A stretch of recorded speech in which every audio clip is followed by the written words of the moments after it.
শুরু হচ্ছে বাঙালিয়ানার সায়ান্নের সংবাদ। শুরুতেই জেনে নিচ্ছি সংবাদ শিরোনাম।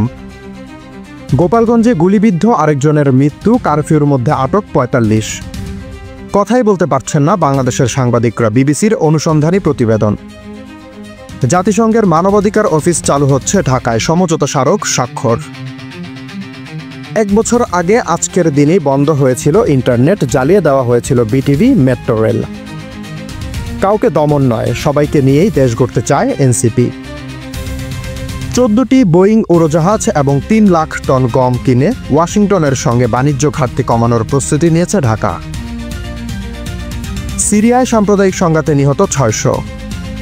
মাউন্ট এভারেস্ট পরিচ্ছন্ন করতে হচ্ছে ড্রোন ব্যবহার। বিদেশি নির্বাচন নিয়ে মন্তব্য করতে পারবেন না যুক্তরাষ্ট্রের কূটনীতিবিদরা। অটোরিকশায় পাওয়া ১৫ লক্ষ টাকা ফিরিয়ে দিলেন চালক। বাজারে পেঁয়াজ ও ব্রয়লার মুরগির দাম ঊর্ধ্বমুখী। শনির চাঁদ টাইটানে প্রাণের খোঁজ করেছেন বিজ্ঞানীরা। গাজায় ইসরায়েলি হামলায় নিহত আরও ৯৪। ভিনির জন্য বিলিয়ন ডলার খরচেও রাজি সৌদি ক্লাব। এবারে বিস্তারিত। গোপালগঞ্জে জাতীয় নাগরিক পার্টি এনসিপির জুলাই পদযাত্রা ঘিরে হামলা ও সংঘর্ষের ঘটনায় আরেকজন মারা গেছেন। আইন শৃঙ্খলা রক্ষাকারী বাহিনীর সঙ্গে হামলাকারীদের সংঘর্ষ হয়। এ সময় গুলিবিদ্ধ রমজান আলী ঢাকা মেডিকেল কলেজ হাসপাতালে চিকিৎসাধীন অবস্থায় গতকাল বৃহস্পতিবার দিবাগত রাত ২টার দিকে মারা গেছেন। এদিকে শুক্রবার সকাল পর্যন্ত ৪৫ জনকে আটক করেছেন যৌথ বাহিনী। গোপালগঞ্জ সদর থানার ভারপ্রাপ্ত কর্মকর্তা ওসি মীর মোহাম্মদ সাজিদুর রহমান এ তথ্য নিশ্চিত করেছেন।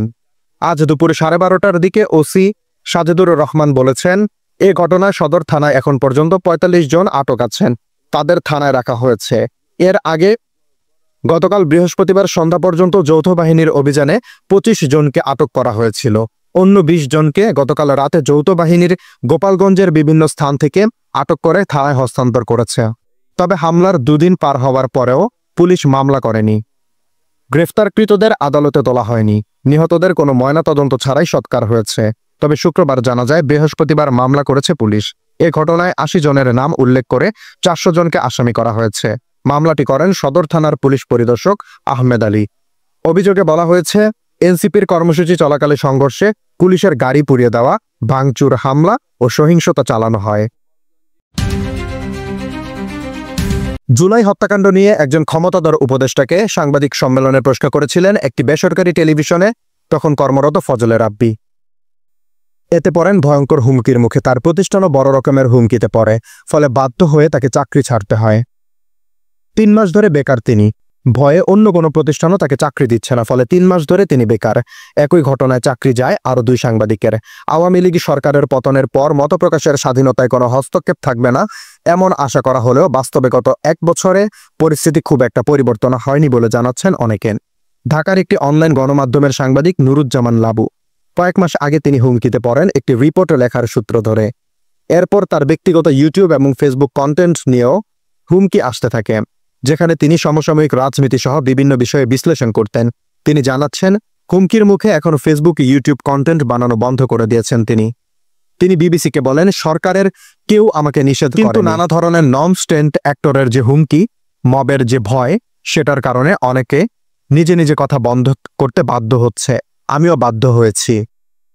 ৫ই আগস্টের পর পরিস্থিতি পরিবর্তন ঘটবে এমন আশা করা হলেও বাস্তবে সেটা হয়নি বলে মত পাওয়া যাচ্ছে। বিশেষ করে আওয়ামী লীগের সমর্থকদের হিসেবে পরিচিত আছেন এমন সব সাংবাদিকদের ঢালাওভাবে হত্যা মামলায় গ্রেফতার এবং সাংবাদিকদের প্রেস অ্যাক্রিডিটেশন কার্ড বাতিলের মতো ঘটনায় দেশে বিদেশে সমালোচনা হয়েছে। এছাড়া মব সৃষ্টি করে গণমাধ্যমের উপর চাপ প্রয়োগ, নিউজ সরাতে চাপ দেওয়া কিংবা চাকরিচ্যুত করতে বাধ্য করার মতো ঘটনাও ঘটেছে। বাংলাদেশে জাতিসংঘের মানবাধিকার পরিষদের মিশন চালু হতে যাচ্ছে। ৩ বছর মেয়াদী মিশন চালুর জন্য সমঝোতা স্মারক সই করেছে ২ পক্ষ। পররাষ্ট্র সচিব আসাদ আলম সিয়াম বাংলাদেশের এবং জাতিসংঘের মানবাধিকার বিষয়ক হাই কমিশনার ফলকার টুর্ক জাতিসংঘের পক্ষে সমঝোতা স্মারক সই করেছেন। জেনেভা থেকে জাতিসংঘের মানবাধিকার বিষয়ক হাই কমিশনারের দপ্তর আজ শুক্রবার এক বিজ্ঞপ্তিতে এ তথ্য জানিয়েছেন। বাংলাদেশে মানবাধিকার সুরক্ষা ও বিকাশের লক্ষ্যে মিশন চালুর বিষয়ে চলতি সপ্তাহে সমঝোতা স্মারকটি সই হয়েছে। আজ 18 জুলাই বৈষম্য বিরোধী ছাত্র আন্দোলনের ডাকে দেশ জুড়ে কমপ্লিট শাটডাউন, সর্বাত্মক অবরোধ কর্মসূচি পালনের 1 বছর। এই দিনই আগুনে ধ্বংসপ্রাপ্ত হয় বিটিবি ও মেট্রো রেলের কিছু স্টেশন, বন্ধ করে দেওয়া হয় ইন্টারনেট, পুরো দেশই চলে যায় ইনফরমেশন ব্ল্যাকআউটে। এছাড়াও 18 জুলাই রাতে ব্রডব্যান্ড ইন্টারনেটও বন্ধ করে দেয় সরকার। এর আগে 17 জুলাই রাতে মুঠোফোন ইন্টারনেট বন্ধ করে দেওয়া হয়েছিল, ফলে 18 জুলাই দেশে পুরোপুরি ইন্টারনেটবিহীন হয়ে পড়ে।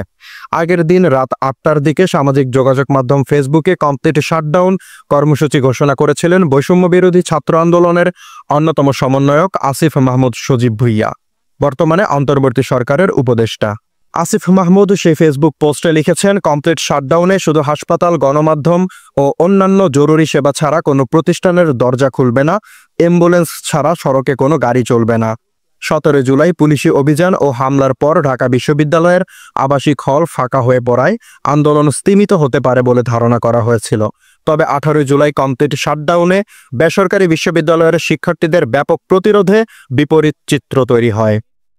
বিক্ষোভ দমাতে এদিন বিভিন্ন স্থানে প্রস্তুত ছিল আইন শৃঙ্খলা রক্ষাকারী বাহিনী, আওয়ামী লীগ ও তাদের সহযোগী সংগঠনগুলোর নেতাকর্মীরা। সড়ক ও রেলপথ অবরোধের কারণে 18 জুলাই ঢাকার সঙ্গে সারা দেশের যোগাযোগ প্রায় বিচ্ছিন্ন হয়ে যায়। বিকেল 5:30টার পর বন্ধ হয়ে যায় মেট্রো রেলও। রামপুরায় বিডিবি ভবনে হামলা করা হয়। মহাখালীতে দুর্যোগ ব্যবস্থাপনা ভবনের কার্যালয় সহ কয়েকটি পুলিশ বক্স এবং বনানীর সেতু ভবনের সামনে থাকা বেশ কিছু গাড়িতে অগ্নিসংযোগের ঘটনা ঘটে। সারা দেশের সংঘর্ষে এদিন প্রায় 36 জন শহীদ হন, আহত হন প্রায় 13,000। জাতীয় নাগরিক পার্টির আহ্বায়ক নাহিদ ইসলাম বলেছেন, কাউকে দমন নয়, সবাইকে নিয়ে নতুন বাংলাদেশ গড়বে এনসিপি। শুক্রবার 18 জুলাই মুন্সিগঞ্জে এক পথসভায় তিনি এসব কথা বলেন। মুন্সিগঞ্জে নদী ভাঙন সহ নানা রকম সংকটের কথা উল্লেখ করে তিনি বলেন, ঐতিহ্যবাহী এলাকা মুন্সিগঞ্জ শিক্ষায় দিন দিন পিছিয়ে পড়েছে, সেখান থেকে এই এলাকাকে তুলে আনতে হবে।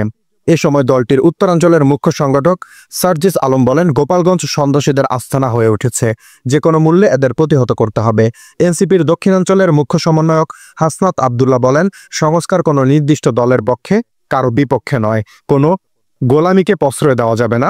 জুলাই ঘোষণাপত্র আদায় করে নেওয়া হবে, 3রা আগস্ট আবার একত্রিত হবে বাংলাদেশ বলে জানান তিনি। বাণিজ্য সচিব মাহবুবুর রহমান জানিয়েছেন, যুক্তরাষ্ট্রের সঙ্গে $6 বিলিয়ন বেশি বাণিজ্য ঘাটতি কমাতে বাংলাদেশ 14টি বোয়িং উড়োজাহাজ এবং প্রায় 3 লক্ষ টন গম আমদানির পরিকল্পনা করছে। আগামী রোববার ঢাকায় গম আমদানির জন্য একটি চুক্তি স্বাক্ষরের প্রস্তুতি নেওয়া হয়েছে বলে জানান তিনি। বোয়িংয়ের সঙ্গে উড়োজাহাজ কেনার ব্যাপারে আলোচনা অনেক দূর এগিয়েছে। ডেলিভারির সময়সূচি তাদের উৎপাদন সক্ষমতার উপর নির্ভর করছে। তবে উড়োজাহাজ ও গম আমদানির মোট মূল্যের পরিমাণ এখনও প্রকাশ করা হয়নি। যুক্তরাষ্ট্র থেকে আমদানি বাড়ানোর এই উদ্যোগ এমন সময় নেওয়া হয়েছে যখন বাংলাদেশ শুল্ক কমানোর জন্য যুক্তরাষ্ট্রের বাণিজ্য প্রতিনিধিদের সঙ্গে আলোচনা চালিয়ে যাচ্ছে। মার্কিন প্রেসিডেন্ট ডোনাল্ড ট্রাম্প ইতোমধ্যে বাংলাদেশি পণ্যের উপর 35% শুল্ক আরোপ করেছেন, যা ভিয়েতনাম 20% ও ইন্দোনেশিয়ার 19% এর চেয়ে বেশি। সিরিয়ায় সম্প্রতি ছড়িয়ে পড়া সহিংসতা এখন পর্যন্ত প্রায় 600 জনের প্রাণহানি ঘটেছে। এই সংঘাত সাম্প্রদায়িক রূপ নিয়েছে বলে জানিয়েছেন যুক্তরাজ্য ভিত্তিক পর্যবেক্ষণ সংস্থা Syrian observatory of human rights SOHR। গত রোববার 13 জুলাই থেকে সুওয়াইদা প্রদেশে ঘটে যাওয়া এই হত্যাকাণ্ডে উল্লেখযোগ্য বর্বরতার প্রাদুর্ভাব রেকর্ড করেছে সংস্থাটি। বৃহস্পতিবার 17 জুলাই সন্ধ্যায় SOHR জানিয়েছেন, দ্রুজ ধর্মীয় সংখ্যালঘু 3 শতাধিক সদস্য নিহত হয়েছেন। এর মধ্যে 146 জন যোদ্ধা ও 144 জন বেসামরিক নাগরিক রয়েছে, যাদের 83 জনকে সরকারি বাহিনী সংক্ষিপ্ত বিচারে মৃত্যুদণ্ড দিয়েছে বলে অভিযোগ উঠেছে। এদিকে ইসরায়েলি বিমান হামলায় আরও 15 জন সরকারি কর্মী নিহত হওয়ার খবর পাওয়া গেছে। ইসরায়েল জানিয়েছে তারা দ্রুজদের রক্ষা করতে ও সরকারি বাহিনীকে সুওয়াইদা থেকে প্রত্যাহার করতে বাধ্য করার জন্যই এই হামলা চালিয়েছে। বিশ্বের সর্বোচ্চ পর্বতশৃঙ্গ মাউন্ট এভারেস্ট 1849 মিটার উচ্চতার এই পাহাড় চূড়া জয় করার স্বপ্ন বহু অভিযাত্রীর, কিন্তু এই স্বপ্নের চূড়া এখন পরিণত হয়েছে আবর্জনার স্তূপে। বছরের পর বছর ধরে অভিযাত্রীদের ফেলে দেওয়া অক্সিজেন সিলিন্ডার, খাবারের প্যাকেট, তাঁবু ও অন্যান্য বজ্র জমা হয়েছে এখানে। এই আবর্জনা যেমন পরিবেশের ক্ষতি করছে, ঠিক তেমনই নষ্ট করছে এভারেস্টের সৌন্দর্যকেও। এই দুর্গম শৃঙ্গে আরোহণ যেমন চ্যালেঞ্জিং, তেমনি কষ্টসাধ্য এখানকার বর্জ্য নিষ্কাশন। এই সমস্যার সমাধানে এখন নতুন প্রযুক্তি ব্যবহার শুরু হয়েছে। ড্রোন দিয়ে এখন এভারেস্টের দুর্গম এলাকা থেকে আবর্জনা সংগ্রহ শুরু করছে সাগরমাথা পলিউশন কন্ট্রোল কমিটি সম্প্রতি শেরপাড়া দুটি বড় এসজেড ডিজেআই নামের প্রযুক্তি কোম্পানির ড্রোন থেকে সাহায্য পাচ্ছেন। এভারেস্টের চূড়ায় -2°C তাপমাত্রায় আবর্জনা বরফ হয়ে যায়, মাটির সঙ্গে মিশে যায় না। শেরপাড়ার এক একজন প্রায় 20 কিলোগ্রাম আবর্জনা কাঁধে নিয়ে 6065 মিটার উচ্চতে অবস্থিত এভারেস্টের ক্যাম্প 1 থেকে 4 ঘন্টা ধরে বিপজ্জনক হিমবাহ ও ফাটল পেরিয়ে প্রায় 700 মিটার নিচে বেস ক্যাম্পে ফিরে আসেন। ডিজিআই ফ্লাইকার্ট 30 নামের ড্রোনগুলো মাত্র 6 মিনিটেই সেই কঠিন পথ পাড়ি দিতে পারে। ফলে বহু বছর ধরে ভারী আবর্জনা বহনের যে বিপদ শেরপাথে ছিল তাও কমেছে।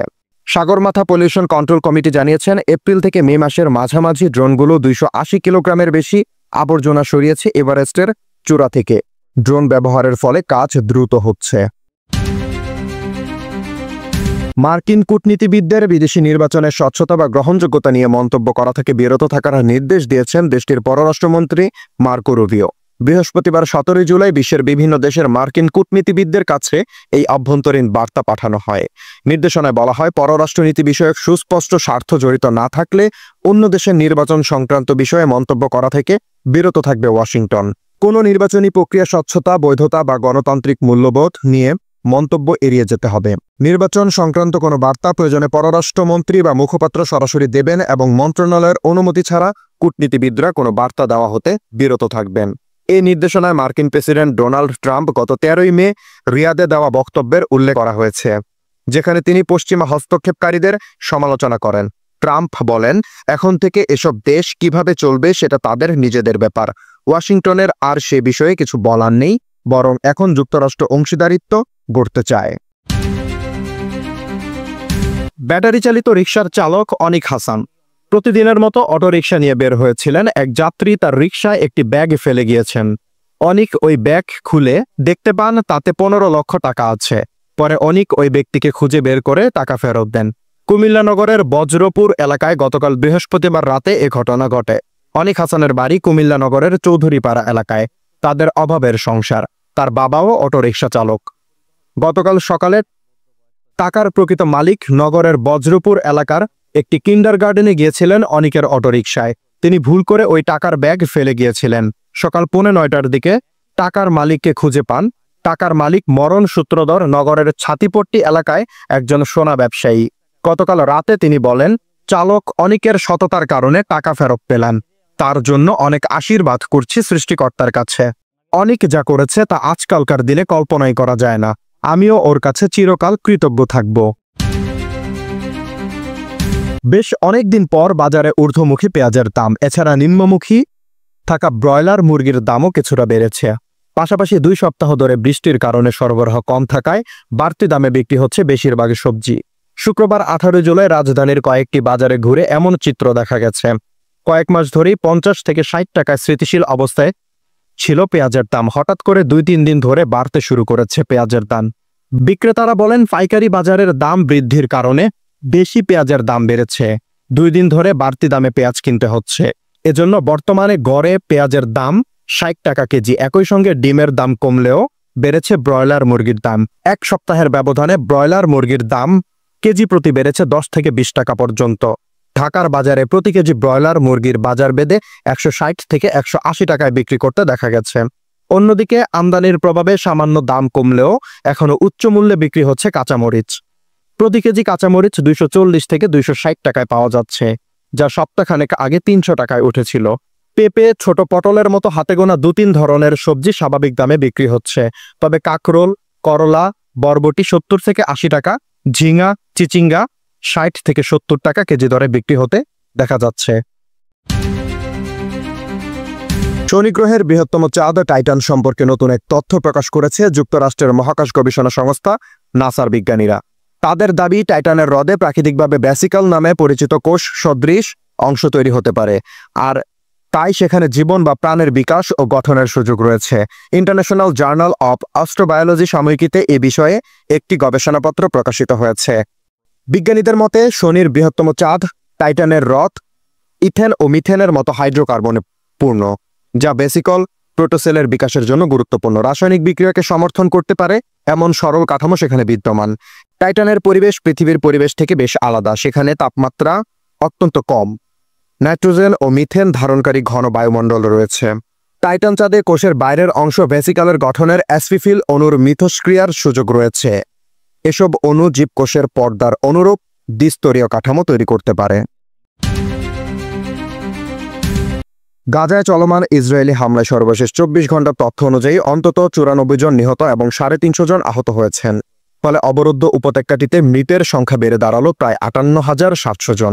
তুরস্ক ভিত্তিক সংবাদ মাধ্যম আনাদোলু এজেন্সি তাদের বৃহস্পতিবার 17 জুলাই প্রতিবেদনে এ খবর জানিয়েছেন। গাজার স্বাস্থ্য মন্ত্রণালয়ের বিবৃতিতে বলা হয়েছে, গত 24 ঘন্টায় গাজা জুড়ে ইসরায়েলি বাহিনীর সহিংসতায় 94 জনের মৃতদেহ উদ্ধার করা হয়েছে। এই একই সময়ে হামলায় আরও 367 জন ফিলিস্তিন আহত হয়েছেন। এতে মোট আহতের সংখ্যা দাঁড়িয়েছে প্রায় 1,39,974 জন। ভিনির সঙ্গে রিয়ালের সম্পর্ক আগের মতো নেই এমন গুঞ্জন বাজারে ছড়াচ্ছে। অবশ্য ক্লাব বা ফুটবলার কারো কাছ থেকেই এরকম কোনো তথ্য শোনা যায়নি।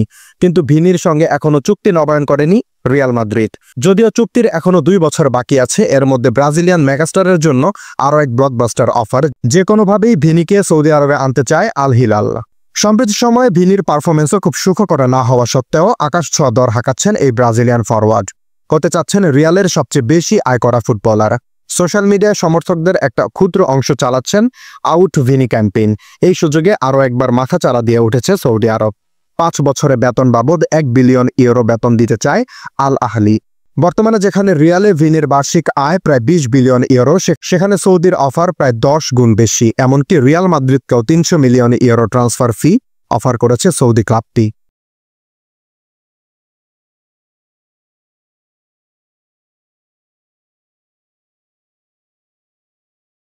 বাঙালিয়ানার সায়ান্নের সংবাদ শেষ হলো। ধন্যবাদ।